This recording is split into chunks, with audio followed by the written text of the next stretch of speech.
Boa noite, pessoal. Sejam todos bem-vindos e bem-vindas a mais um encontro do nosso seminário Relações Internacionais em Transformação, das crises estruturais aos cenários pós-pandemia. No encontro de hoje, a gente vai discutir as relações entre Brasil e Estados Unidos. O encontro de hoje foi organizado pelo professor Túlio Ferreira, que nos acompanha aqui na tela, e foi um bate-papo com o professor James Green, da Brown University. Acontece que o professor James Green não poderia estar presente conosco ao vivo. Então, por conta disso, o professor Túlio gravou essa entrevista com ele. Já tem alguns dias já, né? Então, se eventualmente algum dado ou alguma informação parecer um pouco ultrapassada, é porque essa gravação foi feita há alguns dias, tá? E como é que vai funcionar o nosso esquema hoje? Eu vou colocar um link para vocês aqui agora, onde o programa está gravado.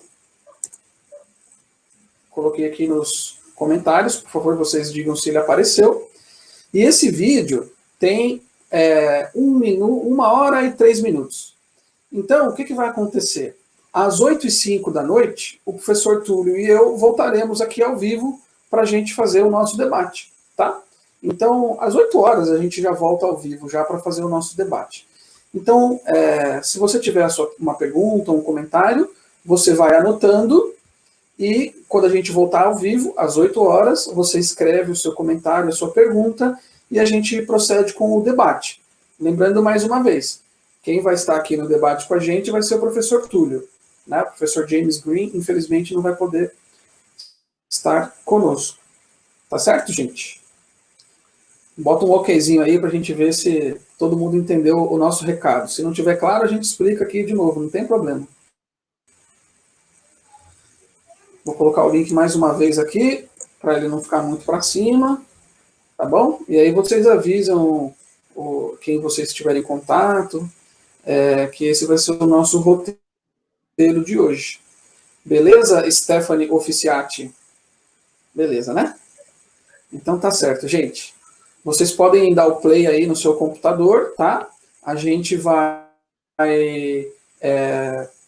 encerrar aqui, a gente vai só, na verdade, tirar as nossas câmeras e os nossos microfones, e aí às 8 horas a gente retorna no esquema ao vivo aqui para fazer o debate, certo? Então, fiquem à vontade, nós estamos saindo de cena e às 8 horas a gente retorna, tá? O chat vai continuar aberto aqui nessa tela ao vivo, vou continuar monitorando aqui perguntas de vocês, comentários, se alguma coisa der errado, der certo, e vamos tocando, né? Vocês sabem que a pandemia está fazendo os professores aprenderem enquanto fazem. Então, embarquem conosco em mais uma tentativa. Vamos ver se isso funciona. Um bom vídeo, uma boa palestra, um bom bate-papo a todos e a todas.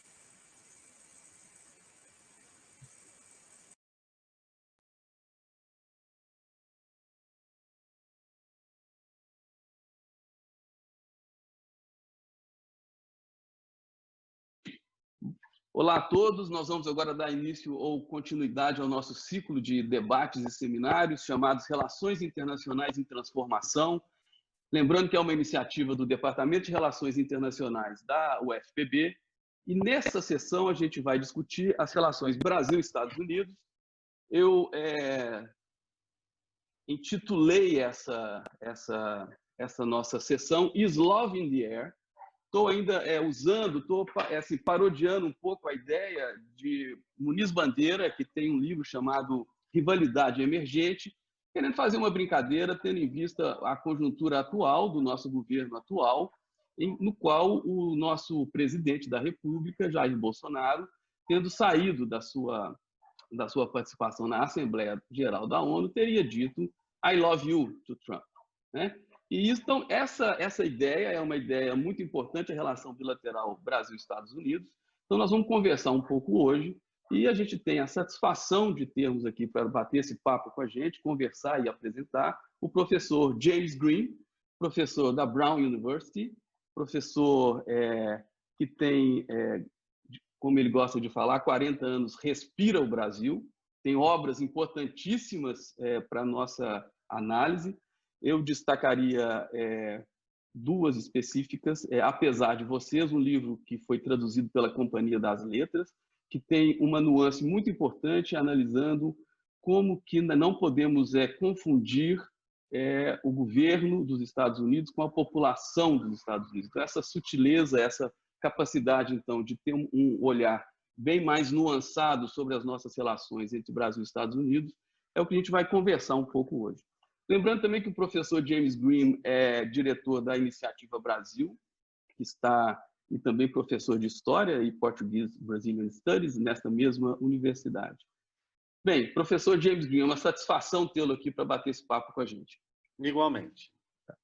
Bem, o que eu gostaria de começar falando um pouco é essa nossa conjuntura atual. Obviamente, ela tem um histórico importante para as relações Brasil-Estados Unidos. É uma relação que já tem, podemos dizer, 2 centenas de anos. A relação, principalmente no período republicano do Brasil, é uma relação central, a relação Brasil-Estados Unidos. Nesse momento agora em que o nosso chanceler, Ernesto Araújo, ele começa a refletir sobre o papel dos Estados Unidos para o Brasil, seria muito importante a gente fazer uma reflexão de quais seriam os cenários possíveis, né, desse relacionamento entre Brasil e Estados Unidos e o que é que significaria isso para as nossas relações internacionais. A gente tem uma relação assimétrica, uma relação que ela é pautada em alguma medida a partir do início do século XX por uma necessidade brasileira de capitais, né, e também de mercados. E essa ideia da política externa brasileira, que é recuperada agora pelo nosso chanceler Araújo, ela vai ser um importante ponto de inflexão, porque ele quer quer inaugurar uma nova política externa, ou seja, ele quer datar, ele quer falar que existe no Brasil uma nova política externa. Então, na verdade, eu acho que era importante a gente ponderar um pouco historicamente como que isso se dá. Eu depois vou apresentando rapidamente, espero fazer uma apresentação muito rápida, e depois ouvir do nosso convidado um pouco as impressões que tem do ponto de vista dos Estados Unidos e a sua relação com o Brasil. Então, de modo muito rápido, eu gostaria de fazer uma primeira consideração, falando que o nosso chanceler Araújo, ainda em 2017, ele escreve um artigo aqui num periódico brasileiro chamado Caderno de Política Exterior, no qual ele intitula Trump e o Ocidente.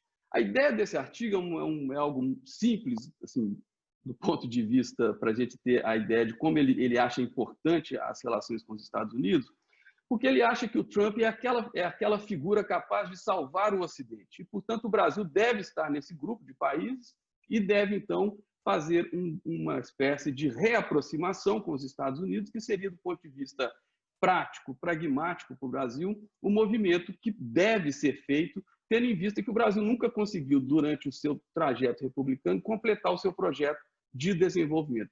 Portanto, Ernesto Araújo, quando ele pensa nessa proximidade com os Estados Unidos, ele está falando que o Brasil ele precisa de uma bússola moral, digamos, para a sua política externa. Essa bússola moral vai ser dada por Trump, e aí seria muito importante conversarmos, né, o que Trump significa aí para os Estados Unidos também, né, que presidência é essa, e como que o governo Trump ele poderia, através da readerência a alguns conceitos como o nacionalismo e essa ideia de que ele poderia trazer ganhos concretos para a sua relação com o Brasil, ele poderia, então, fazer com que o Brasil crescesse novamente. Então, existe, obviamente, uma outra conceituação que é importante, que ele mimetiza, em alguma medida, o Trump, né? Lembrando que o nosso atual presidente foi considerado o Trump dos trópicos, né? Em alguma medida, e gostou dessa alcunha que foi dada a ele, e reage e conceitua alguns movimentos internacionais como Trump faz.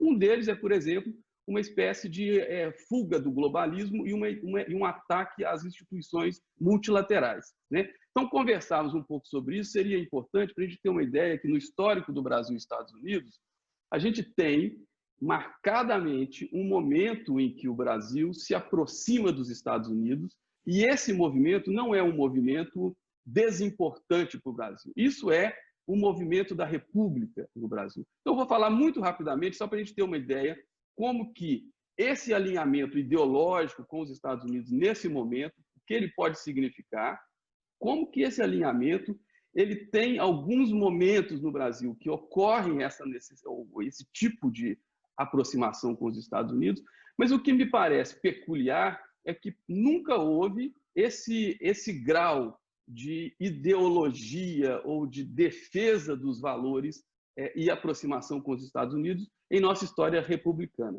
Se a gente lembrar, grosso modo, que tivemos 2 ou 3 momentos no Brasil em que o Brasil se aproxima ideologicamente dos Estados Unidos, nós temos uma conjuntura totalmente diversa.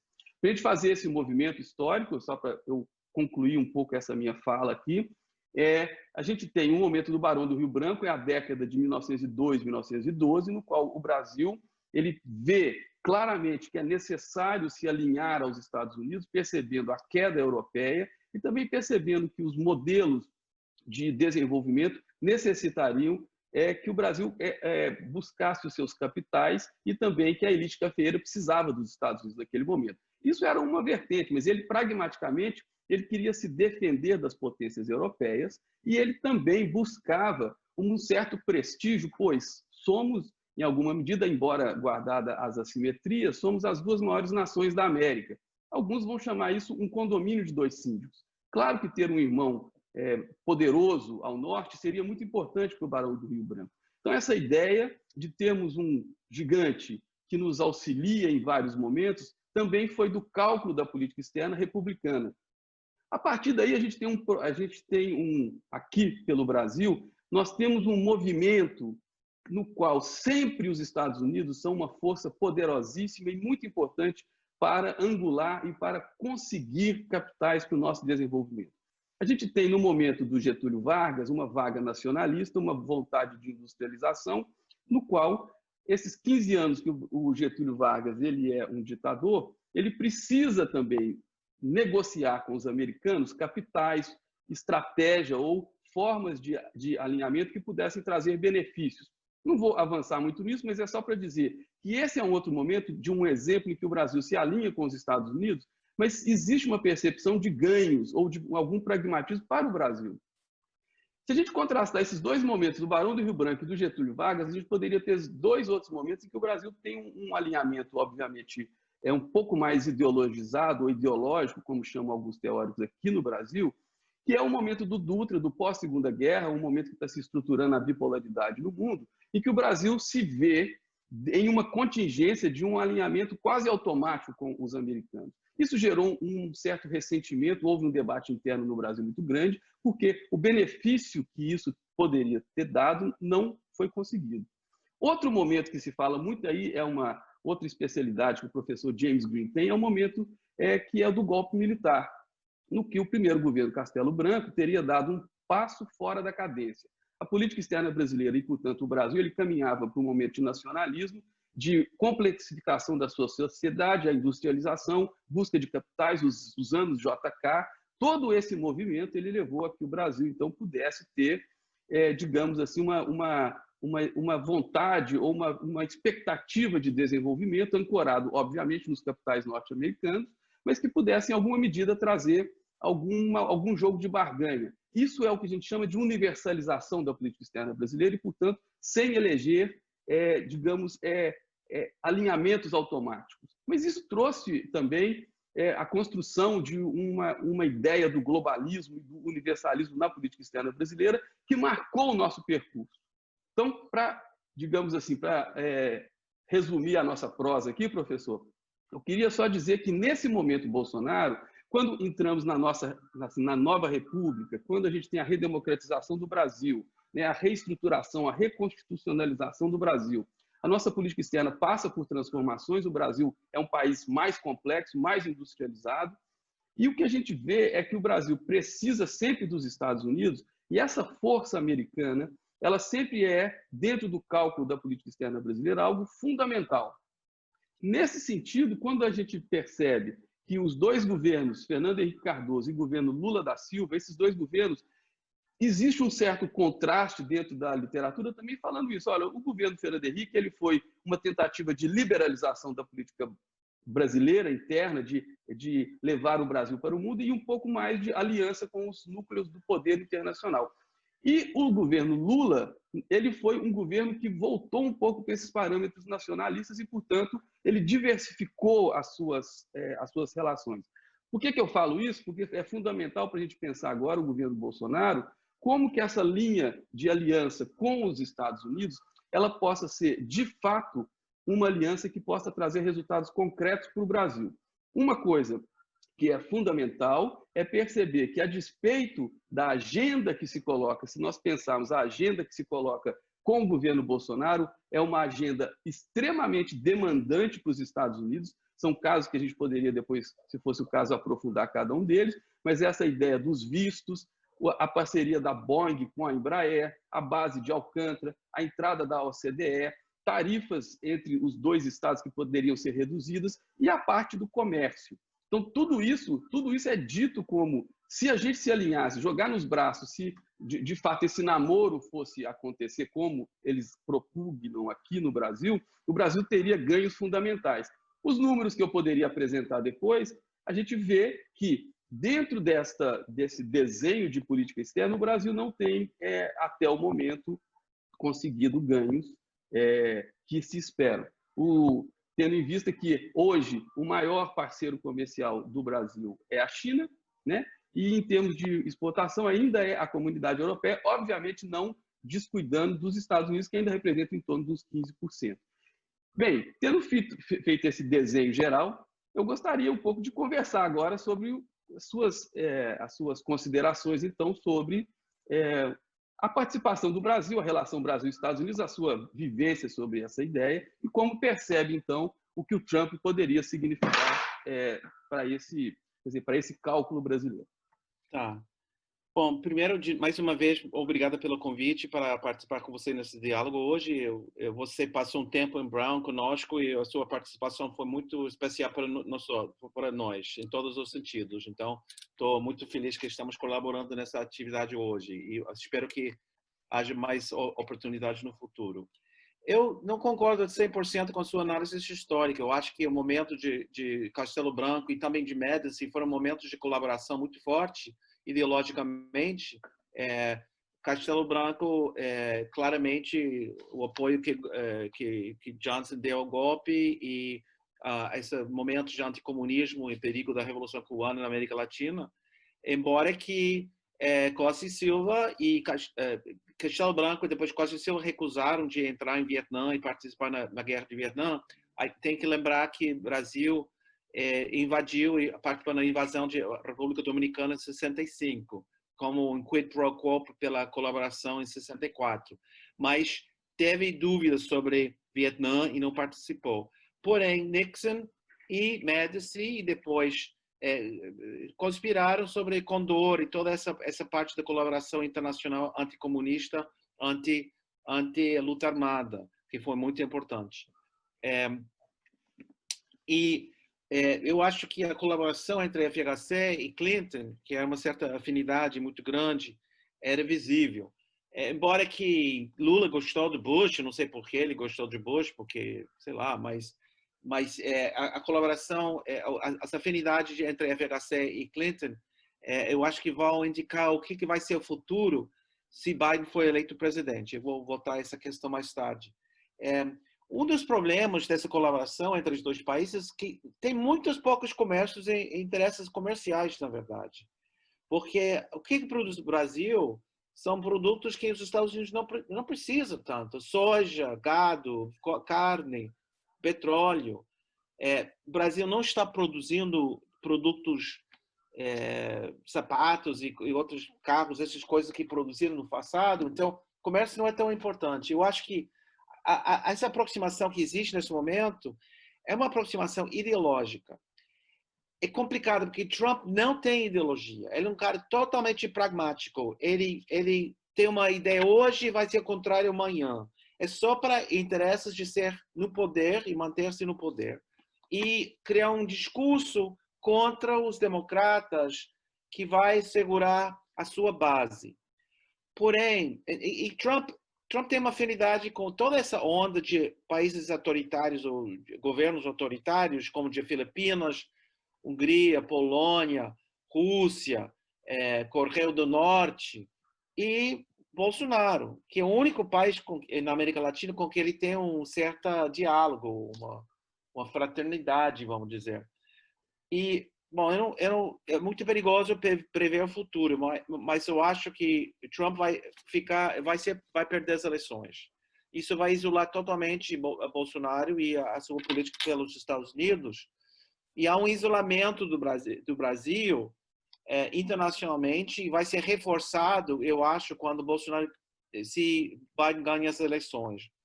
Eu te dou um exemplo, só para dar esse exemplo agora. Eu faço, além de ser professor universitário e professor de História do Brasil, eu sou co-coordenador nacional da Rede Norte-Americana pela Democracia no Brasil, que foi fundado em 1º de dezembro de 2018, em Columbia University, na Escola de Direito, para mobilizar os brasileiros e os brasilianistas nos Estados Unidos em defesa da democracia no Brasil. E nós fazemos várias atividades em Washington, colaborando com outros grupos, outros ONGs, que defendem o povo indígena, que defendem a selva amazônica.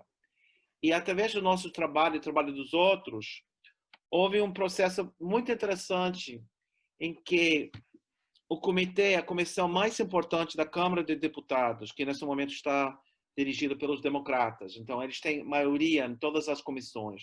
A Comissão Orçamentária, Ways and Means Committee, acabou de assinar uma carta ao governo, ou seja, ao representante de relações de comércio internacionais, dizendo que, dada as violações dos direitos humanos e as violações a violação da proteção da selva amazônica, o meio ambiente, não é conveniente, nesse momento, os Estados Unidos fazer um acordo comercial com o Brasil. Ou seja, basicamente vetando qualquer possibilidade entre agora e em novembro de ter essa famosa tratado que Bolsonaro estava se anunciando e que o embaixador Forster, depois de toda essa brincadeira de que o filho do Trump, do Bolsonaro seria o embaixador, ele como embaixador está defendendo.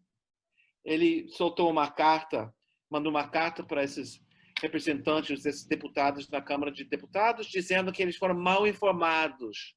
E tem uma série de contra-argumentos, por exemplo, dizendo que o Brasil tem total defesa dos direitos LGBT, porque na Secretaria de Direitos Humanos tem um trans dirigindo o trabalho. E uma série que é mentira que o governo está apoiando o desmatamento da selva amazônica. Ou seja, uma série de mentiras que sabemos sobre o governo para defendê-lo. Então, como já Bolsonaro foi isolado desde que ele foi eleito, porque as pessoas, fazendo essa analogia, Trump of the Tropics, e sempre dizemos, e 10 vezes pior do que Trump, as pessoas, em geral, na Europa e nos Estados Unidos, com exceção dos republicanos, se afastam do Bolsonaro. Ele já está visto como uma pessoa, persona non grata, uma pessoa. E isso foi representado no movimento para não deixar ele ir para Nova York para receber um prêmio do Homem do Ano, quando a Câmara de Comércio do Brasil e os Estados Unidos queria oferecer essa honra para ele. E foi um movimento de brasileiros e americanos em Nova York contra ele, mas foi um movimento do sindicato dos servidores dos lugares onde ele ia receber esse prêmio, dos cientistas do Museu de História Nacional que ia receber a banquete, dizendo como que a gente vai receber uma pessoa que nega o esquecimento global e está fazendo desmatamento da selva amazônica. Ou seja, Bolsonaro tem uma fama internacional horrível. E o fato que ele está negando o perigo do vírus, junto com Trump, porque ele tenda a copiar as coisas da Trump, fica pior ainda. Então, ele está muito isolado e eu acredito que se Biden foi eleito mesmo, eu acho que grande chance, depois eu posso explicar por quê, eu acho que esse namoro entre Trump entre os Estados Unidos e o Brasil vai desaparecer e vai demorar para os americanos no Departamento de Estado de ter uma reaproximação com o Brasil, e nós vamos deixar muito claro que qualquer aproximação tem que ser com os setores democratas e não os setores autoritários do país. Espero que essa onda internacional da direita autoritária está em declínio, ou a partir de novembro vai começar estar no declínio. Agora, isso não diz que os americanos não têm interesses no Brasil, interesses petroleiros, interesses de uma certa influência e tal, mas eu acho que vai ser muito mais cautelosa e muito mais menos linha dura a sua participação e intervenção.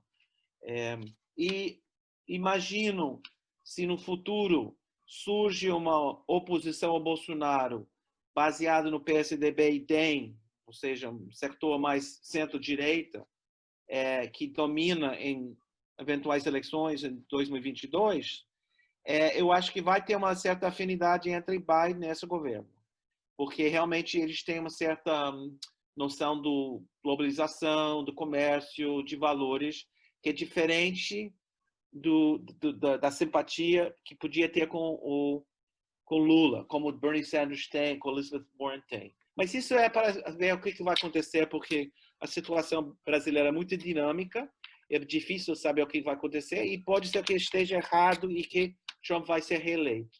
Se isso for o caso, vai ser um desastre. Eu não vou aguentar mais 4 anos desse idiota no poder. E isso vai ser muito ruim para o Brasil, porque vai reforçar Bolsonaro como presidente, da legitimidade.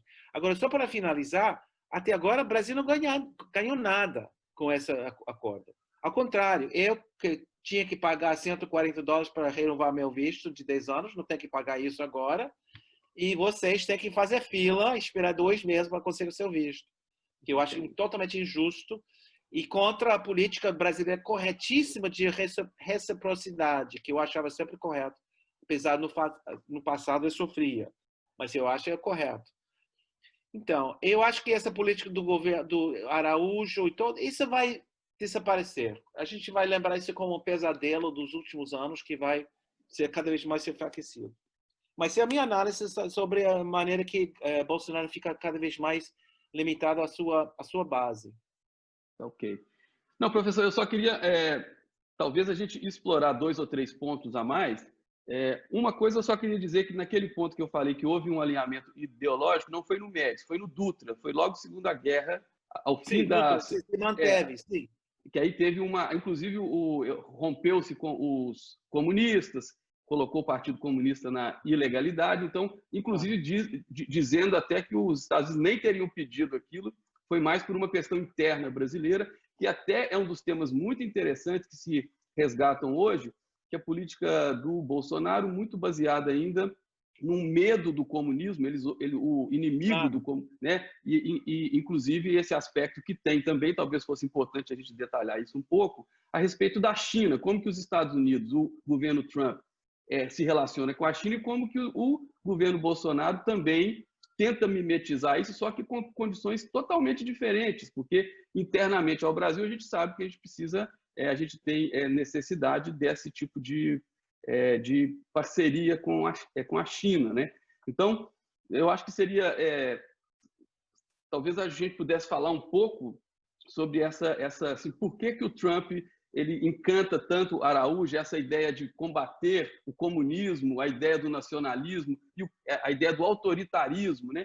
A Schwartz lançou recentemente um livro sobre os traços autoritários da sociedade brasileira, e algo interessante também que talvez fosse bacana a gente conversar seria se você vê alguma similaridade desse projeto Bolsonaro com o que foi com o que você pesquisou mais verticalmente no momento do regime militar, sendo ele, digamos assim, um resquício desse momento militar no Brasil, se ele traz essa ideologia anticomunista, autoritária, como que se percebe isso? Qual que seria a sua visão sobre esse aspecto da política bolsonarista como um todo e por que ele se mimetiza ao Trump?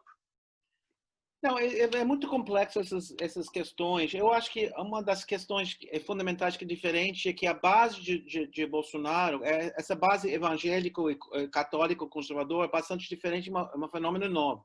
Ou seja, essa porcentagem de pessoas que foram mobilizados a votar nele por questões morais, questões de costumes, contra o movimento LGBT, contra o movimento feminista, contra todas as conquistas que foram produtos do processo de democratização nos anos 70, quando novos movimentos sociais surgiram, criticando racismo no Brasil, como o movimento negro, criticando uma sociedade patriarcal, o movimento feminista, o movimento LGBT, criticando os valores tradicionais católicos.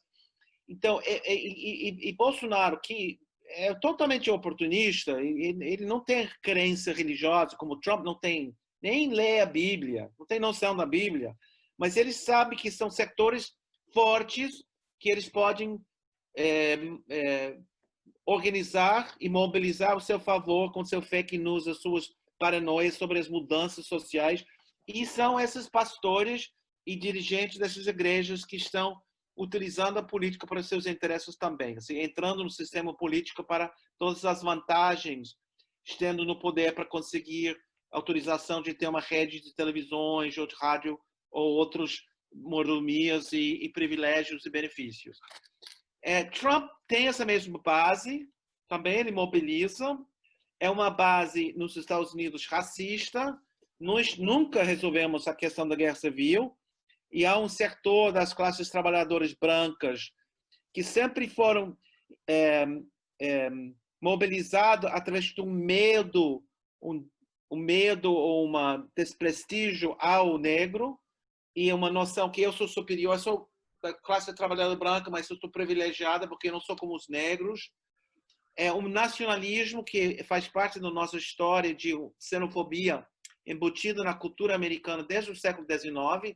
Tem que lembrar, no século XIX, quando houve uma fome na Irlanda, milhões de irlandeses foram para os Estados Unidos e foram tratados como se fossem negros, segunda classe, discriminado, marginalizado. E depois de um processo, uma geração, eles se integram na sociedade e se viraram brancos. Os italianos também chegaram com esse preconceito contra eles nos Estados Unidos, pela ideologia.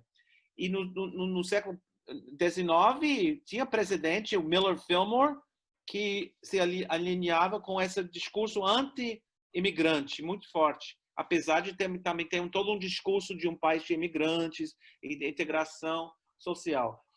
Trump também mobiliza ideologias do Ku Klux Klan, claramente racistas, e ele apela com esses símbolos e essas questões a um setor do Sul que tem sido a sua base. Por exemplo, nesse momento, quando o movimento disputando o racismo institucional nos Estados Unidos está reivindicando a mudança do nome das fortalezas, os fortes americanos, cujos nomes são generais da Confederado, ou seja, é como se fosse na Alemanha os sectores dizendo, mas qual é o problema de ter uma estátua de Himmler, ou de Goebbels, ou de Hitler? Bom, tudo bem, faz parte da nossa história, a gente tem que reconhecer isso. Esse é o argumento dele, porque ele mobiliza com isso brancos, racistas do Sul, que não aceita essa igualdade que os negros estão reivindicando há faz 120 anos. O Bolsonaro fazia isso de outra maneira, aquele discurso contra o nordestino, todo o discurso sobre quilombolos, o discurso contra os índios. É uma mesma desvalorização de setores importantes da sociedade que tem uma certa apoio em setores das classes médias brasileiras. O anticomunismo. O anticomunismo não é tão forte aqui, mas é um novo discurso sobre o terrorismo da esquerda. Os movimentos antifascistas, que supostamente foram atrás de todas as mobilizações que houve nos últimos 3 semanas, dos incêndios e dos saques das certas lojas e certos estabelecimentos. É uma maneira de criar outro que é perigoso, muito radical, e ligar isso ao Partido Democrata, dizendo que é uma extensão, que os democratas, que são basicamente bastante tradicionais, são quase comunistas. Isso é um discurso, uma maneira de confundir os liberais com pessoas socialistas comunistas desde a época do macartismo, que ele está usando de novo. Só que não está funcionando muito bem. Por isso eu estou achando que Trump vai perder. E eu acho que não está funcionando muito bem com Bolsonaro. Ele está perdendo a legitimidade com suas paranoias. E quando chega a 300 mil pessoas mortas no Brasil, infelizmente, eu acho que o Brasil vai ser campeão mundial de pessoas mortas, isso me dá muita tristeza. Eu acho que muitas pessoas vão perceber que esse cara foi um desastre na maneira que ele lidava com o vírus e como ele destruía a saúde pública e fez nada para defender o país contra essa crise sanitária que está ainda em desenvolvimento. E a situação no Brasil, nesse sentido, é muito perigosa, é muito séria. E a mesma situação com o Trump, quando continua a aumentar o número de pessoas mortas por causa do vírus, e, de novo, nenhuma resposta. Ontem ele argumentou, é claro que tem muitas pessoas mortas, porque a gente está testando muito. Se a gente não testa ninguém, não tem nenhum caso. É uma coisa louca de pensar isso. Então, as pessoas iam morrer de nada, né? Então, e o projeto autoritário em relação àquele período do golpe e agora vê alguma similaridade? Não, claro, Bolsonaro, bom, isso é evidente. Inclusive, essas são as razões dos quais ele está sendo muito marginalizado internacionalmente. O fato dele defender a tortura, defender a ditadura militar, chamar 64 uma revolução no sentido reacionário da noção da revolução, tudo isso queima ele. O fato é que, nesse momento, ele fala contra o LGBT quando o STF americano acabou de dar plenos direitos totais para os gays e lésbicas e trans nos Estados Unidos, que vai ser uma referência internacional, e para o Brasil também, ele fica totalmente isolado. Anteontem, Trump tentou proibir a participação de trans no exército em programa de saúde nacional. Tentar proibir a sua participação. E ontem, o STF, com uma maioria conservadora, votou em defesa dos direitos LGBT. Ou seja, o problema é que, nos últimos 50 anos, a partir dos anos 60, houve transformações nos países capitalistas, urbanos, Europa, Estados Unidos e Brasil, que modificou muitos valores e muitos padrões sociais. E Bolsonaro reflete uma contra-revolução, uma contra-movimento, contra essas mudanças. Quando a mulher tem direito, acesso ao aborto, LGBT tem direitos, os negros podem criticar racismo no Brasil, e é uma reação conservadora religiosa, uma reação política anticomunista. E eu acho que eles vão perder essa luta, porque nós estamos com razão e nossos valores são valores humanos, de ampliação da democracia, não de apertar a democracia. Então, isso vai vencer eventualmente. Porém, a esquerda tem que fazer muitas modificações na sua atuação no processo dessa mudança da dinâmica de forças entre a direita e a esquerda no Brasil. E está começando nos Estados Unidos com essas mobilizações de 3 semanas, todos os dias nos Estados Unidos, que nunca houve na história dos Estados Unidos esse tipo de mobilização. Nem durante o movimento pelos direitos civis dos negros, nem durante a guerra contra a guerra no Vietnã. Uma coisa inédita e nova. E eu acredito que isso vai começar a surgir de novo no Brasil. Agora, as pessoas da esquerda que são mais conscientes sobre a questão de como evitar a infecção, como deve ficar em casa, como se deve se cuidar, eu acho que ainda não existe essa disponibilidade de mobilizar maciçamente, mas eu acho que isso vai acontecer no Brasil também. Okay. Professor, vamos falar um pouquinho sobre mídia. Eu gostaria de, no seu livro, apesar de você fala do papel importante da mídia americana. É uma reflexão, obviamente, sem muito detalhes, mas no seu livro é muito interessante quando você toca o papel da mídia para, em alguma medida, divulgar como que foi o golpe no Brasil, né? O golpe chamado naquele momento como uma revolução ou apoiado pelos americanos e que foi comprado pelos americanos como se não fosse um golpe de Estado, até determinado período. Depois você relata muito bem, né, como que mudou.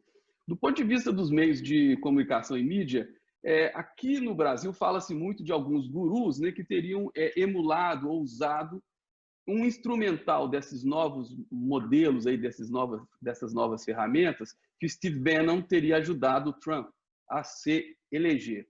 Né? E que o Bolsonaro teria usado esse tipo também de fake news, como você já citou esse fato aqui em uma das suas falas.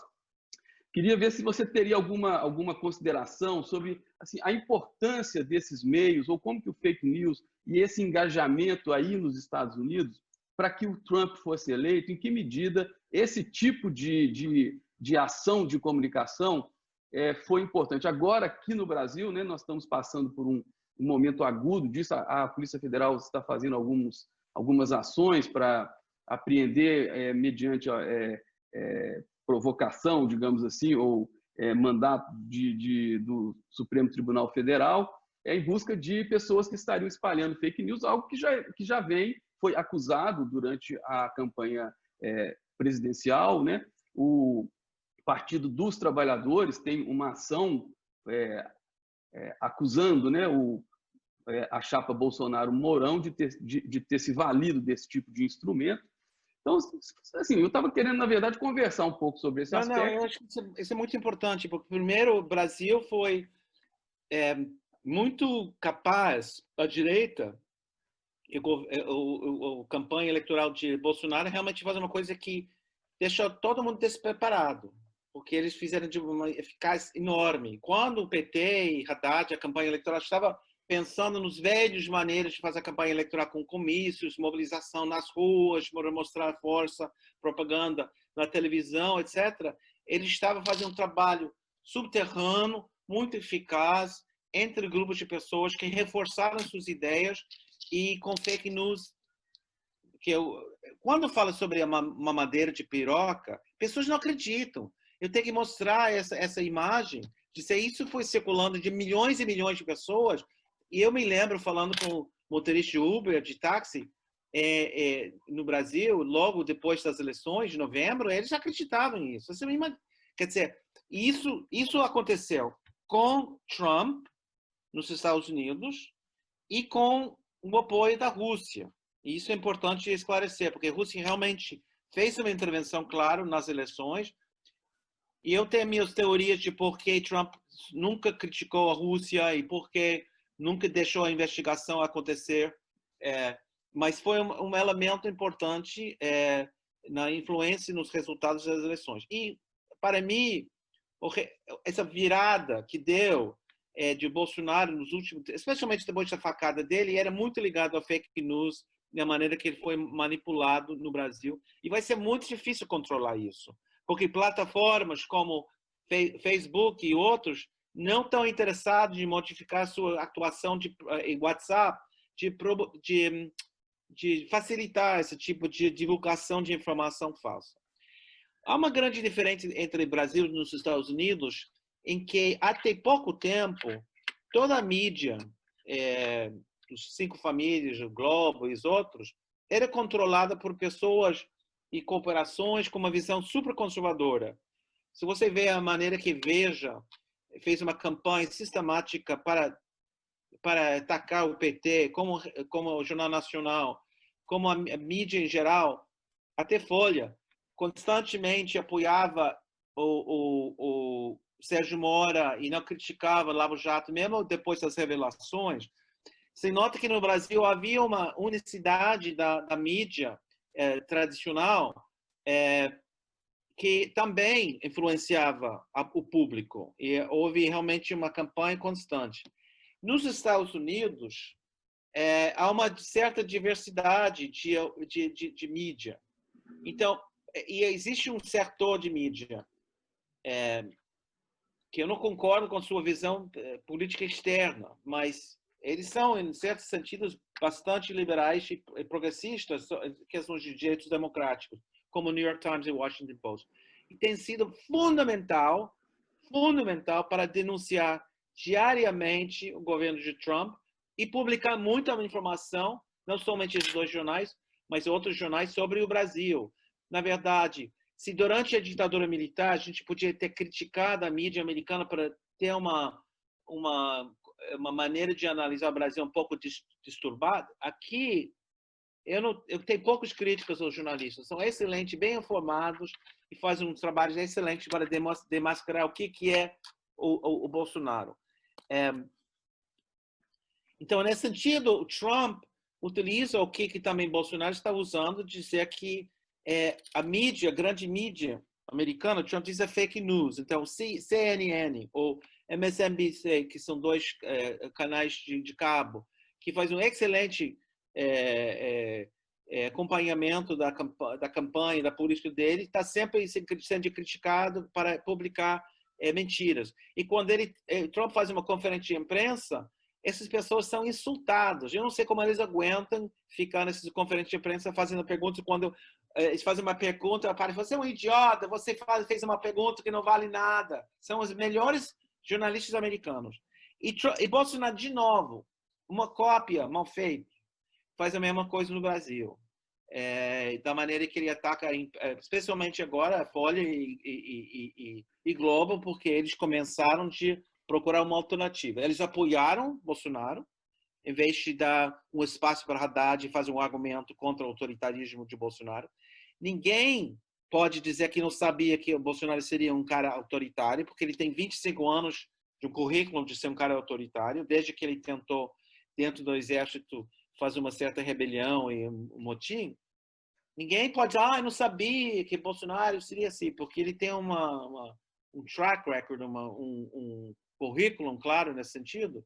E agora essas pessoas estão vindo: agora a gente tem que apoiar setores democráticos, embora que durante as eleições eles não apoiaram o Haddad no segundo turno, que seria a única opção de frenar essa onda autoritária.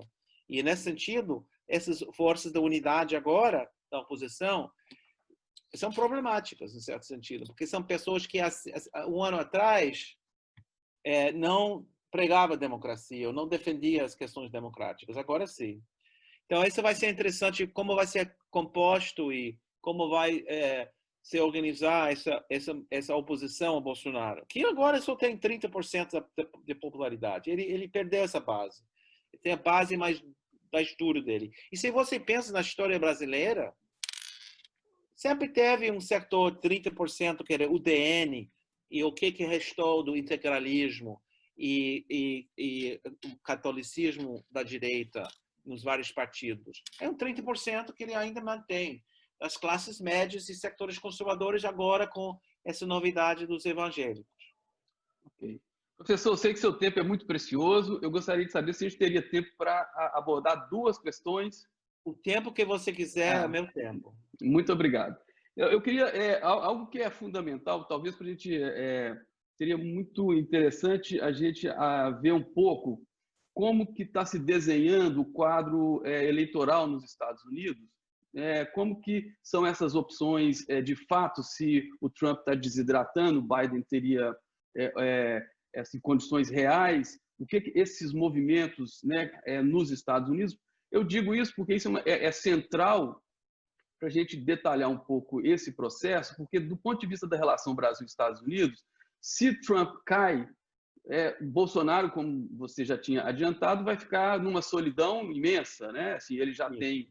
Então, eu queria, se fosse possível, um pouco assim, ver as suas impressões de como está se caminhando, como está se conduzindo a política interna americana, para depois a gente falar no último ponto que eu gostaria de falar dessa variável pandemia no sistema internacional. Mas a gente aborda um, depois aborda outro. Perfeito.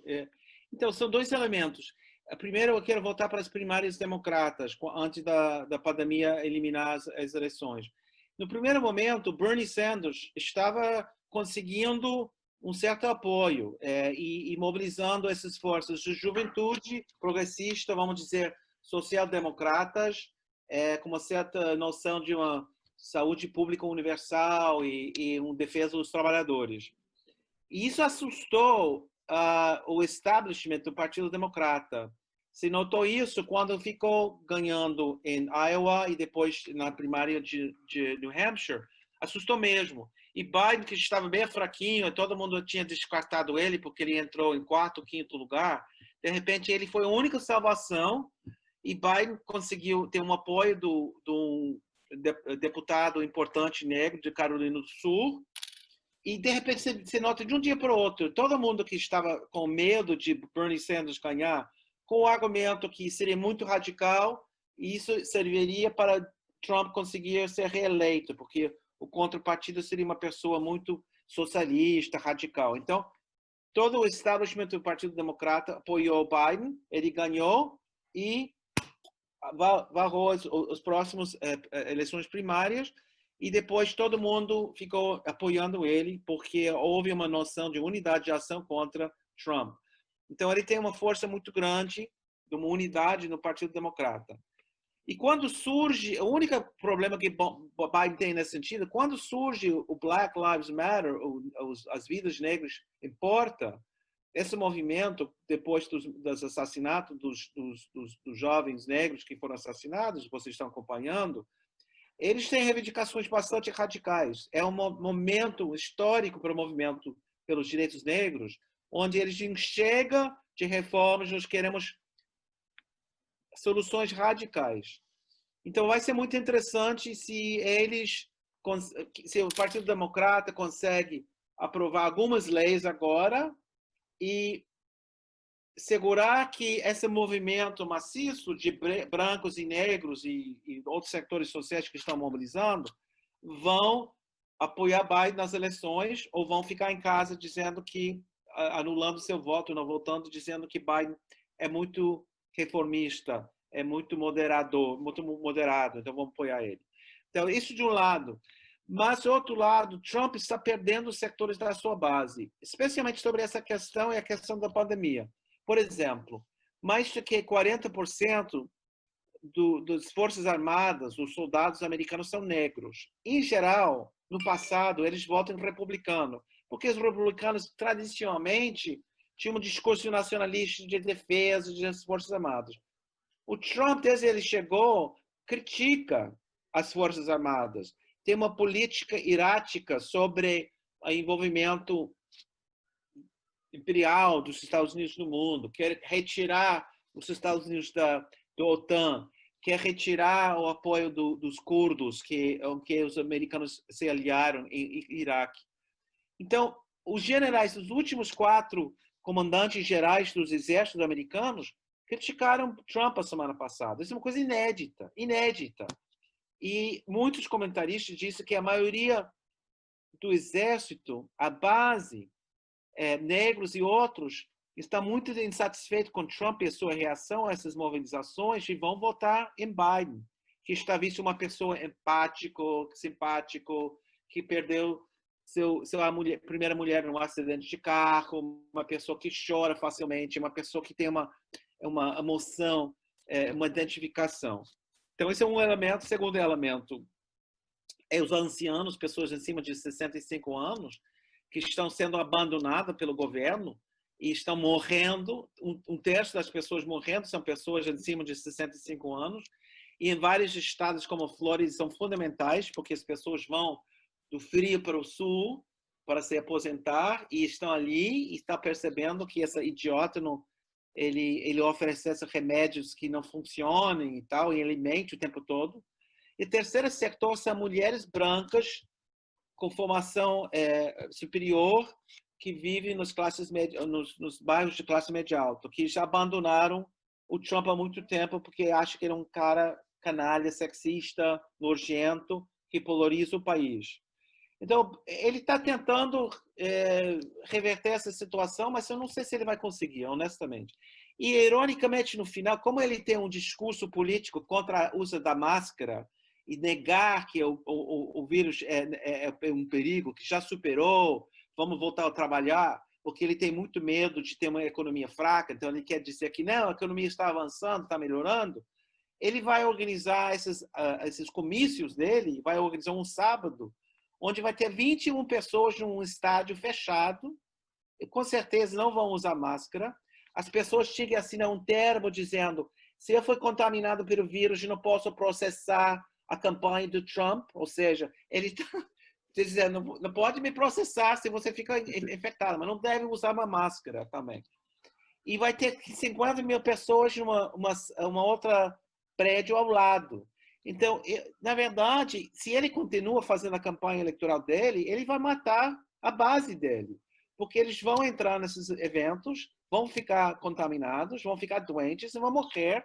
Então, ele vai perder as eleições por ter massacrado, matado a sua própria base. Sei lá, vamos ver, porque ele é uma pessoa muito carente, uma pessoa que tem série de problemas emocionais, então ele precisa esse tipo de relação com o público para afirmar que ele é uma pessoa bacana. Então, esse é um problema. Então, Ok. ainda é muito cedo, pode ser que ele vence. Eu não acreditava que ele ia ganhar em 16, eu fiquei muito decepcionado com os resultados. E ele também pode, no final das contas, dizer que a eleição foi fraude e tentar mobilizar sua base para não reconhecer os resultados. Isso que pode ser outra questão. E aí, considerando assim esse ponto da pandemia, eu queria juntar aí uma outra questão. O programa Biden democrata, quer dizer, tendo em vista que os Estados Unidos de Trump ele quer se retirar desse papel mais de controlador, hegemon do mundo, retirar algumas posições, né, em alguns, elimina algumas instituições multilaterais. E no momento em que essa pandemia parece que chamaria justamente para um concerto multilateral, porque é uma pandemia, obviamente, global, ele teria necessariamente que ter uma ação concertada, né? E, pelo contrário, para reforçar instituições que Trump, inclusive, criminaliza, ou então ele diminui, como a OMS, por exemplo, ou outras instituições que poderiam justamente consertar esse mundo. Tendo em vista que há a possibilidade da derrota do Trump, você acredita que o papel dos Estados Unidos como assim, o centro do sistema internacional ele seria modificado? O programa de Biden ele reavivaria algumas dessas questões que Trump quer? Não, eu acho que os líderes do mundo, com exceção de Rússia, Coreia do Norte, que foi muito inteligente em manipular Trump, que é um idiota, como um bobão, e alguns outros países vão ficar muito felizes que volta a uma pessoa que é normal, com quem eles podem negociar. E é claro que foi muito interessante. O dia que o Trump anunciou para fazer essa campanha xenofóbica contra a China, dizendo que a Organização Mundial de Saúde tinha feito um acordo, ou tinha dado muito espaço para a China de não informar o mundo sobre a epidemia na China. É outro sábado. Os melhores astros de música fizeram um programa de televisão, esse foi durante a quarentena, que levantou $200 milhões, alguma coisa louca, para pagar para a Organização Mundial de Saúde. Ou seja, a maioria dos americanos acredita no esquecimento global e sabemos que nós temos que ter um acordo internacional para evitar isso. A maioria das pessoas acreditam que é necessário ter uma organização internacional para enfrentar as pandemias. E sabemos que isso não vai ser a última que vai acontecer. É claro, também isso, porque o Partido Democrata é um partido ligado às forças capitalistas, de capital financeira, de indústrias, que está interessado sempre em pôr os interesses americanos no mundo, que domina as instituições internacionais que dominava, como o Fundo Monetário Internacional, e o Banco Mundial, e a ONU, e vai seguir. É um país imperialista que vai dominar o mundo, mas vai ser um imperialismo mais suave. Então, tem alguns amigos, colegas meus, assim, pessoas com quem eu militei no Brasil no passado, que vão dizer, não, você está pactando com o imperialismo, Biden e Trump é a mesma coisa, não tem uma diferenciação entre eles, tanto faz. E como dizer, Dória é igual a Bolsonaro. E eu não acho. Eu acho que Bolsonaro não é igual a Dória. Eu não gosto do Dória. Dória seria um péssimo presidente, mas prefiro 10 vezes o Dória na presidente do que Bolsonaro. Porque são setores semifascistas, autoritários. E o Trump, se ele tivesse essa possibilidade, teria mandado o exército invadir Seattle. O que está acontecendo em Seattle? São jovens que ocuparam 4 quarteirões do centro da cidade e hoje Trump falou, se vocês precisarem, a gente manda o exército para invadir, para recuperar esse espaço. Ele faz isso para mostrar que ele é forte, ele ele vai entrar e vai defender a ordem e lei e tal. Mas é um cara muito perigoso. Como Bolsonaro está realmente... Ele não acredita nas instituições democratas. Ele não acredita no STF. Ele não acredita no Congresso. Ele é um autoritário. Ele gostaria de ser o general que domina. Aliás, eu acho que, nesse sentido, ele, como o Trump, eu não quero analisar as questões pela questão psicológica, mas tem claramente problema psicológico de inferioridade que está querendo... Ele foi afastado do exército. Imagina que está feliz da vida que ele pode mandar os generais e sentir que ele é igual a eles, né? Que ele é apenas uma capitão e só quando ele for removido que ele for promovido para capitão. Então, ele é um cara autoritário. A sua personalidade é autoritária. O Trump é uma pessoa com uma personalidade autoritária, além de uma política autoritária. Isso são pessoas mais perigosas. E então, espero que caia primeiro nosso autoritário aqui nos Estados Unidos e depois, o mais rápido possível, o Bolsonaro no Brasil. Professor, então, assim, como a gente já está chegando com mais de 1 hora de papo, está excelente, mas infelizmente a gente, né, não pode tomar mais o seu tempo e por muito mais tempo. Gostaria só de fazer uma rápida consideração, voltando ao tema assim, inicial da nossa conversa, que digamos assim, um agente provocador da nossa conversa, que é esse namoro, né, essa vontade de namoro que o Bolsonaro tem em relação ao Trump. E a gente pode vislumbrar aí 2 ou 3 cenários, né? Se o Trump cai, ele já vai ficar assim, uma noiva já desamparada de cara, né? Assim, se ele não for eleito. O Trump sendo eleito também, e o Bolsonaro não caindo aqui, a gente tem uma situação em que, mesmo nesse caso, o que a gente tem visto dessa tentativa de aproximação que a política externa brasileira tem feito com os Estados Unidos, ela não tem tido, de fato, resultados concretos, né? Assim, eu acho que é um cenário que a gente precisa acompanhar de perto, porque se a gente acompanhar, inclusive, a balança comercial, o Brasil já entrou em déficit novamente com os Estados Unidos, né? Sim, Você tem esses setores que estão colocados, setores de interesse, de grupos de interesse no Brasil, obviamente eles não podem se desgarrar dessa matriz chinesa, né, que é muito importante hoje, é o maior parceiro comercial do Brasil, e também esse aspecto ideológico que é tão caro a um segmento que apoia, né, o Bolsonaro, e cujo, digamos assim, o mentor é aquele que, inclusive, indicou o Ernesto Araújo, que é um senhor que mora, inclusive, nos Estados Unidos, né, do qual o Araújo busca, né, assim, uma inspiração ideológica para criar toda essa conceituação antiglobalista, né, de necessidade de alinhar aos Estados Unidos. Então, eu queria ver se você concordaria com essa análise, que se o Trump perdendo, o Bolsonaro vai ficar isolado imediatamente. Mas mesmo que ele ganhe e o Bolsonaro não caia aqui, esse namoro ele está fadado a ser assim, um fracasso total. Fadado, porque Bolsonaro... O que Bolsonaro fez para o Brasil esse 1 ano e meio? Nada, ao contrário. Ele está responsável para a morte de 250 mil pessoas que vão morrer por causa do vírus. O que ele fez? Destruiu as universidades, destruiu o comércio, destruiu o meio ambiente, destruiu todas as conquistas democráticas que as pessoas tiveram. Não fiz nada. O Araújo, com suas ideias de relações internacionais, é totalmente isolada. É um projeto do passado que eles estão querendo impor no futuro. Está em contra a defesa do meio ambiente e condenar o mundo para ser extinguido. Então, eles não têm vida. Têm vida conjuntural, porque houve uma situação conjuntural, uma onda da direita, em reação à globalização, em certo sentido, e a deslocamento de capital e desemprego e reorganização de meios de produção no mundo. Mas ele não tem contra-projeto. Qual é o projeto do Bolsonaro?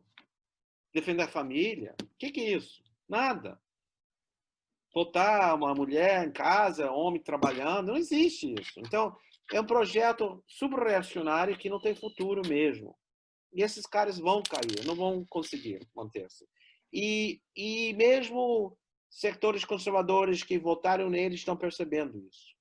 oportunistas como o Moro, que saiu do governo porque está interessado em distinguir-se dele para ser candidato à presidência e tem que mostrar no momento que ele não é igual ao Bolsonaro. Então, seria a pior hipótese. Eu estou esperando que amanhã anulem as eleições, dizendo que foi fraude, e a TFE anula as eleições. Eu acho difícil. Eu acho que não vai ter novas eleições nos próximos meses no Brasil. Mas eu acho que Bolsonaro tem mais 2 anos e meio, depois ele vai visto como o pior presidente na história do país. Ok. E o Brasil, infelizmente, está passando no primeiro momento, porque vai ser 2 anos de muito dores, muita tristeza, muitas lágrimas, muito desmantelamento das coisas, as universidades sendo destruídas, os reitores que eles vão impor, toda essa coisa que eles estão fazendo agora. E a gente vai voltar, e a gente vai reconstruir e vai melhorar, porque a gente vai aprender com essa destruição o que é a democracia. A gente vai valorizar muito mais democracia nesse processo, eu acho. Professor, queria dizer de uma enorme satisfação, da alegria de ter, né, você ter aceito esse convite, ter passado esse tempo com a gente aqui. Todos que vão nos assistir agora, eu tenho certeza que vão aprender muito com essa conversa, né, como eu aprendi muito aí. E gostaria mais de uma vez de dizer da honra que foi tê-lo participando aqui desse tipo de debate. E eu espero voltar para o Brasil em seguida e poder visitar o Nordeste, que eu amo tanto. Pronto, muito bem, retornando aqui à nossa transmissão. Professor Túlio, consegue me ouvir bem aí? Consigo sim, professor Tiago. Acho que a minha luz aqui está dando um halo aqui, assim, está tudo certo aí? Está dando um... Eu diria que tem uma aura. Ah, pronto. Agora você perdeu a aura. Ficou menos luminosa. Ficou menos luminosa, tá ótimo. Correu tudo bem. Mas sim, a conversa com o Jim foi muito interessante, né? E a pergunta que dá início com que vocês concluem, na verdade, a conversa, né? Is love in the air? O amor está no ar? Ela remete muito a alguns elementos de proximidade, de similaridade que o professor Jim tanto tratou, né, ao abordar características dos Estados Unidos que a gente também consegue visualizar no Brasil. Tá? Mas antes de te fazer uma primeira pergunta, e de passar aqui as perguntas do pessoal, eu queria que você explicasse para a gente quando que vocês fizeram essa gravação, qual que era o contexto, para a gente entender um pouquinho também da carga emocional do professor Green durante os comentários dele, né? Pois não. Vem cá, então, boa noite a todos, uma satisfação aí. Então, é o seguinte, como a agenda dele é extremamente complexa e ele não poderia estar aqui com a gente, que é uma pena, porque ele poderia bater um papo aqui e responder a várias questões, deve ter sido umas 3 semanas, foi numa terça-feira mesmo, e estava faz um mês, se tanto, né? Nem um mês. E ele a gente fez essa gravação, ele tinha essa agenda, né? Estava um pouco mais intensa, estava mais candente essas movimentações sociais lá nos Estados Unidos. Mas o fato é que o professor James Green, ele já tem um histórico, eu acho que é importante retratar isso, daria para conversar sobre muitos aspectos. O professor James Green, ele é uma figura apaixonada pelo Brasil. Ele veio para cá, eu acho que para aqueles que não conhecem o histórico dele, ele veio para cá para fazer um estudo e acabou ficando aqui quase mais de uma década. E ele visita o Brasil muito, então ele tem muito contato aqui com o país. Inclusive, ele militou politicamente nos grupos LGBT e em causas políticas. Então, ele é uma pessoa que, além de ser um acadêmico, ele milita, ele também é um militante de causas muito importantes aqui, tanto para nós como lá nos Estados Unidos. Atualmente, ele, derivado um pouco desse conhecimento dele, eu acho que essa digamos assim, essa fala mais intensa dele vem um pouco desse amor pelo Brasil, digamos assim, mas ele ele teve assim um revival, né, da época da ditadura militar, na qual ele veio para cá e passou um tempo, e ele percebendo isso, ele falou que naquela época ele queria ter estruturado uma rede acadêmica que pudesse assim combater, em alguma medida assim, auxiliar na redemocratização no Brasil, e naquela época ele não foi muito bem sucedido. E agora, então, ele conseguiu recriar uma rede internacional com várias outras pessoas nos Estados Unidos, na Europa, que chama Defending Democracy in Brazil, alguma coisa nesse sentido. Então, ele é realmente intenso nesse aspecto, que as causas que ele abraça, então ele tem essa, digamos assim, ele tem essa vertente acadêmica, mas ele também tem uma vertente militante muito forte, né? Então, por isso, talvez essa fala um pouco mais intensa, assim, que ele deixou refletir, né? Esse livro dele, que eu recomendo, até, eu queria também fazer uma observação que ficou assim, como se fosse, eu não quis editar o vídeo, tem algumas coisas curiosas, assim, que eu falei, olha, tem 2 livros que eu destacaria e falei só um, né? Então, tem erros, assim, tem cacos que foram deixados nesse vídeo, mas ele tem 5, eu acho que 3 ou 4 livros que são muito interessantes, assim, que eles transitam, esse que eu mostrei, do Apesar de Vocês, que foi traduzido aqui, né, que eu mostrei a capa, é muito interessante no sentido, assim, eu recomendo muito, convido todos a ler esse livro, porque ele dá uma dimensão muito mais detalhada, nuançada, assim, da sociedade americana, né? Distinguir um pouco a sociedade americana do Departamento de Estado, da vontade de potência americana. Então, ele faz esse desenho social americano, que ele depois resgata nessa fala dele mais contemporânea, mas para a gente entender como que lá nos Estados Unidos, na década de 60 e 70, grupos artísticos, né, grupos de artistas e pessoas da academia estavam em franco, digamos, alinhamento contra o movimento autoritário no Brasil, né? E isso se replica contemporaneamente, é muito interessante, eu pude ver lá como que é intenso esse amor pelo Brasil, essa iniciativa Brasil que ele dirige lá nos Estados Unidos. Ele chama, assim, frequentemente, cotidianamente, você tem pessoas do Brasil e de diferentes tendências que vão discutir o país. Então, é um lugar privilegiado, eu acho, para a gente discutir essas temáticas, né? Mas, enfim, eu acho que foi só uma pena ele não poder estar aqui para falar mais, mas eu acho que já foi uma boa contribuição, né? Com certeza. Pode agradecê-lo mais uma vez aí pela disponibilidade em contribuir dessa maneira com a gente, né? Agora, esse aspecto da militância dele, que você acabou de mencionar agora, reforça uma curiosidade que eu fiquei ao assistir a palestra também. A questão cultural é muito importante na análise dele, né? E a questão do racismo na sociedade americana chama muito a atenção na fala dele, né?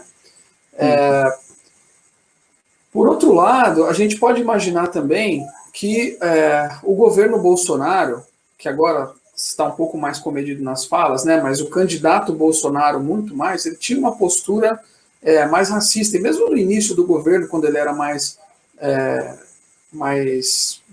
brigador, quando ele estava mais brigador, alguns vestígios dessa questão racial apareciam, né? Então, Túlio, eu queria que você refletisse um pouquinho para a gente como esse elemento comum na história de Brasil e Estados Unidos, o racismo, né? De que maneira que isso pode gerar alguma sintonia entre os governos de Estados Unidos e Brasil, ou se isso não é uma questão para gerar essa sintonia entre esses dois governos atuais. Perfeito. Eu acho que essa é uma temática central, contemporânea, e também ela tem digamos assim, um lastro histórico, né, para discutir os dois países. Se acompanhamos assim os 2 séculos, né, de relação entre essas duas nações centrais na América, a gente vai ver que elas se encontram e desencontram em vários momentos, né, uma relação de amor e ódio, só para retomar esse ponto que eu queria, que eu fiz questão de falar dessa coisa do amor, porque a gente está falando tanto em ódio, né, em guerra, então eu acho que é importante, e o Muniz Bandeira também quando fala de uma rivalidade emergente, né, que é uma tese que, por muito tempo, assim, obviamente tem debate sobre isso, mas por muito tempo falava sobre essa relação, ela é tensa, mas necessária, entre Brasil e Estados Unidos. É claro que, do ponto de vista racial, a gente pode perceber que o Brasil ele tem digamos, uma fatura muito importante, aquilo que talvez o Nabucco falaria naquelas cartas abolicionistas, que por muito tempo, né, que a gente está vendo isso hoje, essa nódoa da escravidão ela está gravada na nossa sociedade, e ela tem implicações seríssimas para a sociedade como um todo, para a cultura, e não deixaria de ter para a política externa, né? Na verdade, como é uma política, ela está feita aos arranjos políticos e sociais do Brasil. Tem um belo texto, eu acho, já mais antigo, do Zairo Chebub, que traça um pouco esse percurso do nosso Ministério das Relações Exteriores. Ele defende, talvez, essa ideia do encapsulamento, mas, na verdade, esse encapsulamento ele significa uma certa apreensão das grandes temáticas brasileiras por elites decisoras, né, ou elites que, por muito tempo, não colocavam a dimensão, digamos, dessa fatura que ficou da escravidão e da grande diferença social que remanesce no Brasil.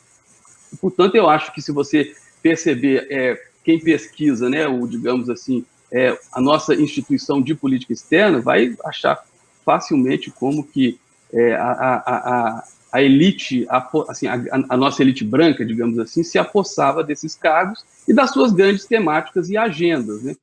Até você vai perceber que o sistema de cotas para a ascensão no mercado, ou nesse cargo de diplomacia no Brasil, é algo extremamente... É isso, é muito recente, né? Então, é claro que isso deixaria... eu diria assim, que a política externa ela está em um contexto maior, que é a estampa da nossa sociedade.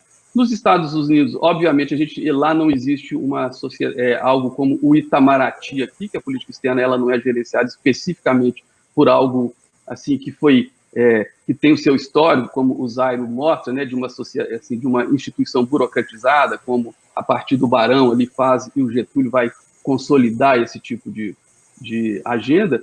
Mas é claro que, quando você percebe os grupos de interesse nos Estados Unidos, e eu acho que a fala do Dima é muito interessante nesse aspecto, que, a despeito de você ter grupos negros que eram historicamente apoiando o Partido Republicano por aquelas questões que ele disse, né, e o Partido Democrata mais alinhado aos escravistas, né?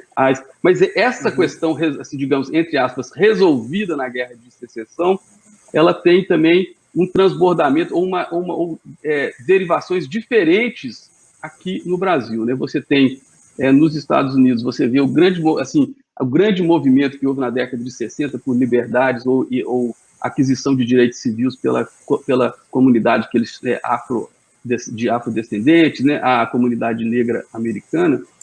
E, portanto, eu acho que essa é uma temática de política externa que, embora, como quase todas as outras, não estão assim bem trabalhadas, mas é uma pergunta, eu acho, central, porque ela indica, digamos, uma agenda de pesquisa que, em alguma medida, ela vai deixar a gente refletir sobre aspectos maiores do que talvez digamos, essas agendas mais tradicionais da nossa política externa. Está aí uma boa agenda para ser, digamos, desbravada, digamos assim, né, com essa temática, né, sobre o racismo e a pele. É isso aí. Professor, então agora eu vou colocar algumas questões aqui que o pessoal que estava assistindo fez, tá? Vou colocar aqui na tela para nós lermos. A Ana Lu Soares, participante assídua aqui do nosso curso. Bom te ver de novo aqui, Ana Lu Soares. Pergunta: a pauta econômica ainda pode ser uma grande força de Trump? Apesar de ele ter perdido popularidade com a questão da pandemia e dos últimos movimentos sociais, ainda vejo que ele se agarra nesse ponto. Olha, então, professor, como que você vê aí a questão da economia de Trump, né, que estava muito forte o desempenho econômico dos Estados Unidos até exatamente. Eu acho que pandemia, né? Exatamente. Obrigado, Ana Lu. E aqui eu tenho uma satisfação que eu estou aqui com o professor Tiago, também que é um especialista em Estados Unidos. Então, acho que a gente pode ter um diálogo aqui compartilhado sobre isso. Mas é, de fato, o Trump, como diriam, né, antigamente, it's the economic, né, stupid, né, aquela coisa assim, de fato, a economia dava um certo embasamento ao Trump, a despeito de todas essas, digamos, vamos chamar assim, umas novidades, ou essa pauta que ele traz, né? Eu acho que o Jim pintaria com cores bem mais fortes o presidente deles, mas é um presidente que ele vai nomear como um racista, misógino, autoritário, e tudo isso. Então, é claro que um embasamento econômico, e eu, em alguma medida, vi pessoas assim, elogiando o Trump nos Estados Unidos por essa questão. Talvez o cálculo dele, óbvio, de que a economia, como a Ana Lu está falando, se a agenda econômica ela começa a ir, digamos assim, ela começa a naufragar, é claro que ele perderia ainda mais, além do que ele já tem perdido na leitura que o Jim fez, né, além da base que ele já começa a ver deteriorada. Se a pandemia, né, bate muito mais forte e a economia americana ela começa a perder esse passo, eu acho que, sem dúvida, eu acho que aí já seria mais um prego, né, como se diz assim, mais um prego nessa política do Trump, né? E as últimas pesquisas que vi já indicam uma vantagem interessante, assim, que já eu acho que já deve ter acendido luzes amarelas e vermelhas lá para o Trump, né, relativo a isso, né, como que essa conjugação agora, né, de uma perda de dinamismo econômico, essa pauta do movimento antirracismo, né, antirracista, né, nos Estados Unidos, tudo isso pode, de fato, digamos assim, ajudar a consolidar a derrocada desse projeto, né, do Trump. Que não tem, lembrando, né, eu acho que eu concordo com... Pois não, Thiago. Pode falar. Conclua, pode concluir. Não, eu acho que eu concordo com o Jim que o Trump, na verdade, ele não tem uma ideologia, ele é um oportunista, né, nesse aspecto. É só isso que eu queria dizer. E essa piora no desempenho econômico dos Estados Unidos torna ainda mais difícil para o governo brasileiro extrair concessões comerciais dos americanos, né? Até um pouco na linha do que o Henrique Louven estava comentando aqui, né? Que o Brasil e os Estados Unidos são rivais pelo mercado chinês, né? Então já tem esse foco de disputa.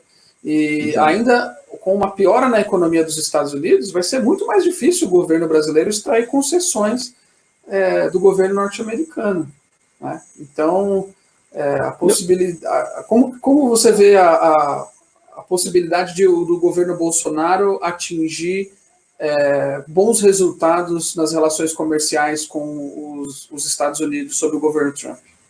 Pois é. Essa é a grande questão. Eu acho que a gente tem assim, alguns analistas já vendo, e eu gosto muito quando o Recupero fala que tem uma franja lunática, assim, né?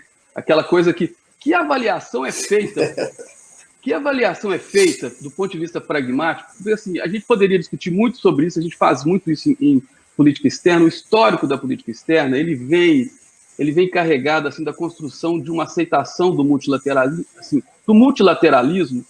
no sentido também se você pega Rui Barbosa em 7, a ideia de ter uma soberania um pouco mais igualitária, mas também que tenha, digamos assim, algumas recompensas com esse tipo de aceitação multilateral. O que está sendo pregado agora é como se fosse um desmanche dessa herança. E, assim, que leitura é essa do mundo que você quer mimetizar um país como os Estados Unidos, que tem uma relação completamente distinta com a China e, às vezes, emula determinados ataques xenofóbicos, sendo que você tem um grande grupo de interesse no Brasil, que é, inclusive, parte da sua especialidade, né, de estudo, que depende, assim, umbilicalmente disso, e inclusive o Paulo Guedes tem até falado um pouco sobre isso, né, da exportação, como é importante, como que o Brasil, a nossa economia não ter sido tão integrada no mundo foi uma certa salvação. Então, essa leitura de política externa, eu acho assim, eu já vi alguns estudos sendo feitos, você pega 5 ou 6 agendas, né, de vistos, de tecnologia, da base de alcance, tudo isso, e outras de comércio também, todas essas agendas, elas estão elas não estão levando a resultados concretos benéficos para o Brasil. Então, que leitura é essa? Eu já vi também, por exemplo, se não me engano, o Davidson está fazendo uma pesquisa, o Davidson Lopes, da UFMG, em que ele aponta uma coisa curiosa, que a política externa brasileira ela tem sido construída muito, eu estou falando assim, nos votos, assim, nos ambientes multilaterais, aquele substrato mais normal, digamos assim, ele tem sido mantido, os votos, os alinhamentos, ou seja, aquele substrato da nossa diplomacia, assim, como que a gente diria, aqueles adultos, os adultos ali que estão tentando gerir os adultos na sala, eles estão levando o que é possível levar, né, fazendo o contorcionismo para manter os acordos. Agora, o que tem descolado, eu acho, nos votos da política externa brasileira, são os votos morais, a agenda moral. Isso é muito curioso, porque você vê que a agenda moral, e ela é colocada, ela é vinculada, se você pega o discurso ou de campanha do Bolsonaro, quando ele se alinha ao Trump, com essa agenda, com Israel, ela tem uma conformação de uma ideologização nela, que às vezes ela é instrumentalizada, ou ela é uma alavancagem quase, eu fico percebendo mais, quase para uma fidelização mais interna. Porque externamente é muito curioso, cadê os resultados? Assim, que leitura é essa, né? Assim,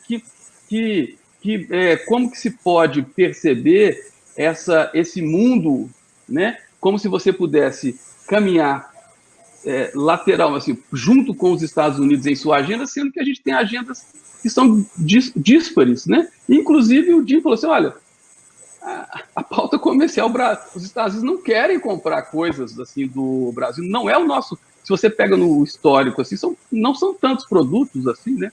Inclusive existem contenciosos, né, a gente já viu vários contenciosos, Brasil e Estados Unidos foram levados, inclusive ao certame da OMC, né? Então, assim... OMC. Então, que história é essa, né? Assim, então, eu também acho curioso, parece que está sendo instrumentalizado, querendo se desfazer de um instrumental multilateral, né? Para mimetizar alguma coisa americana que os ganhos... Eu lembro muito, eu tinha chamado a atenção lá do Dutra, né?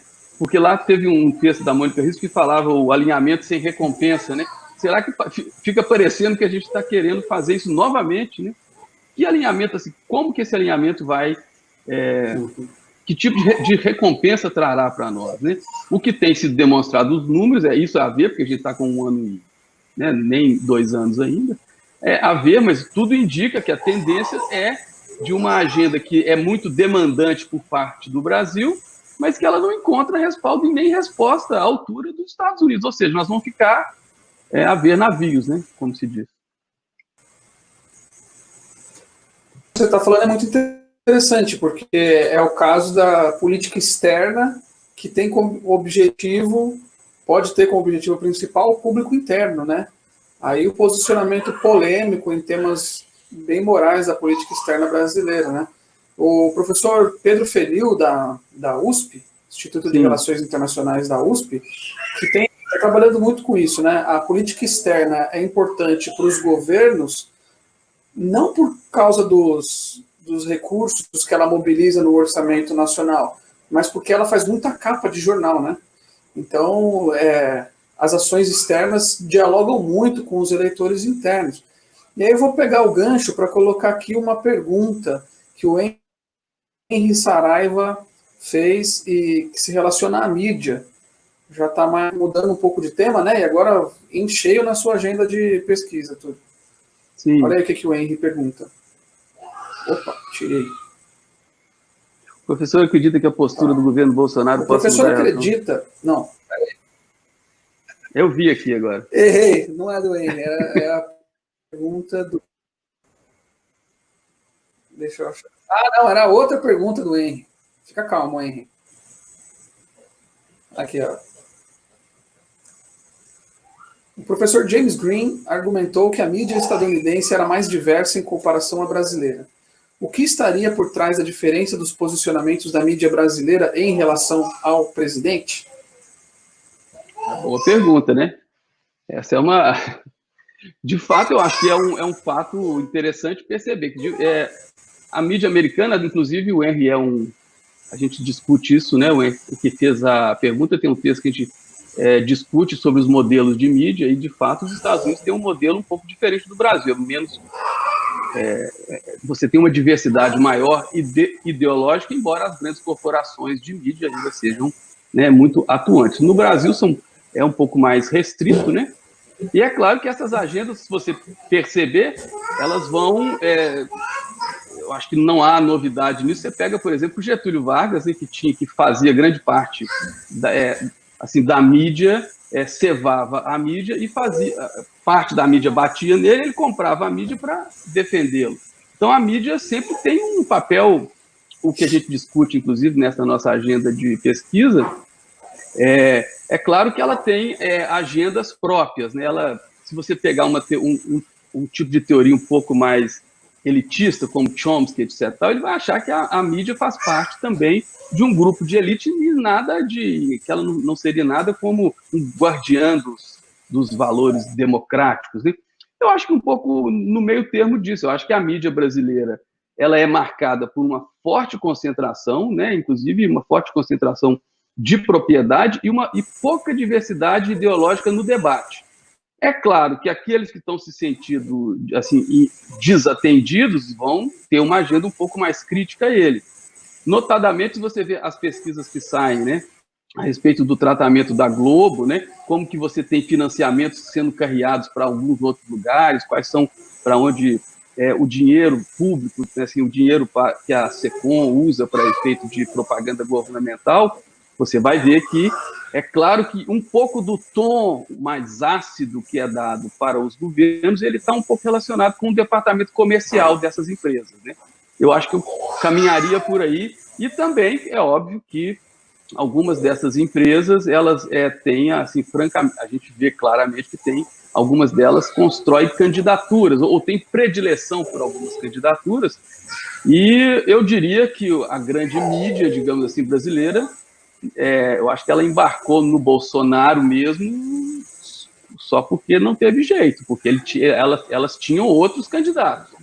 E eu acho que, se vendo agora, e assim, um pouco essa ideia, talvez para não deixá-lo ser reeleito, não sei, a gente precisa acompanhar isso aí de perto, né?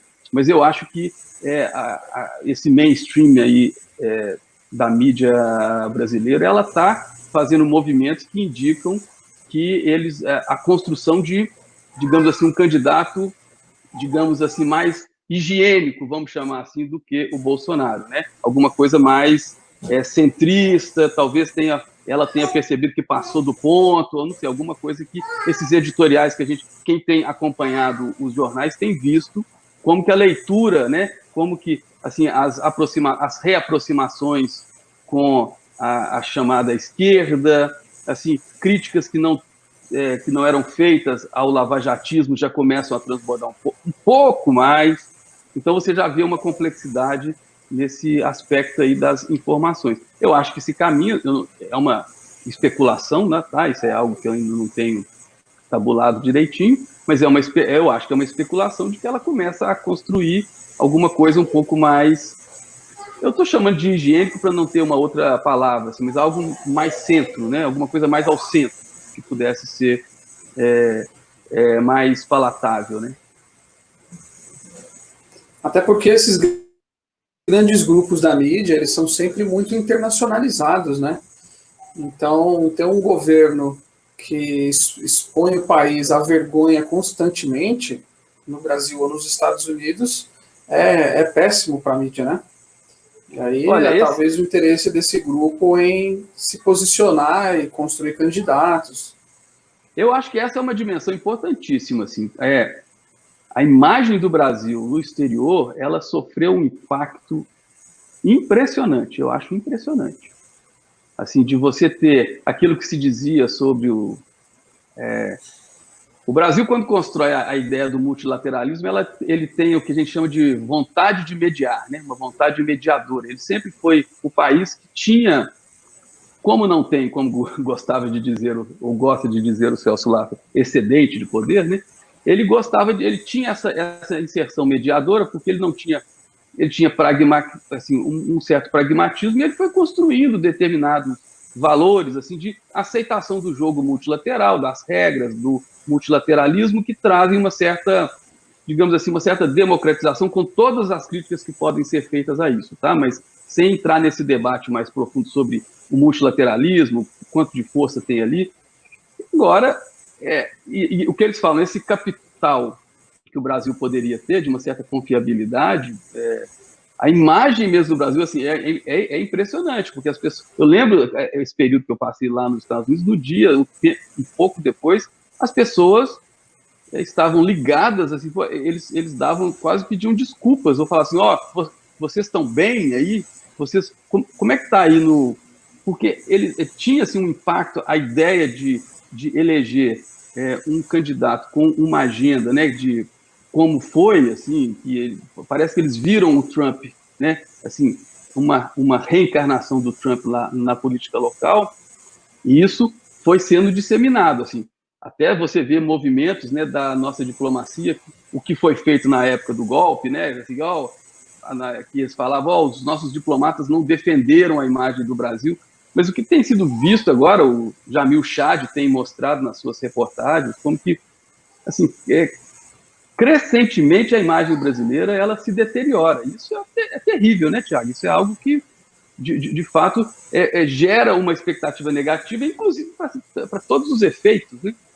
De negócio, de recepção, né, dos nacionais. E por falar em nacional, uma outra coisa que eu esqueci, que eu acho que é importante, o nacionalismo, né, que eu acho que é um tema importante que une um pouco essas duas agendas, né, de Trump e Bolsonaro. Quando a gente falava dessa reascensão nacionalista, é um outro tema também que a gente deve prestar atenção nele. É um tema que eu acho que é fundamental. Mas eu não sei, eu acho que o tempo nosso talvez esteja acabando. Né? Chegamos no nosso teto aqui, viu, Túlio? Então, quero agradecer mais uma vez aí a sua disponibilidade em organizar essa conversa com o James Green, uma visão sobre os Estados Unidos, de dentro dos Estados Unidos, né? Oferece um ângulo privilegiado para a gente observar o que acontece nos Estados Unidos e também essa relação com o Brasil, tá? Então, mais uma vez, obrigado aí por organizar essa agenda para a gente. Eu que agradeço, E Thiago. agradecer também a presença de... Vai lá. Não, eu só queria dizer que depois a gente pode fazer, e ele, como ele gosta muito aqui, ele se dispôs a vir aqui depois, pessoalmente, quando passar esse circuito, né? Essa coisa pandêmica, para a gente fazer essa discussão ao vivo, né?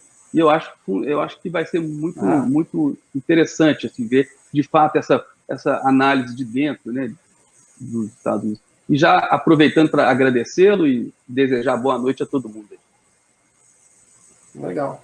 E avisar o pessoal, bom, vamos registrar que, Jean, se você assistir esse debate, vem para cá, estamos te esperando.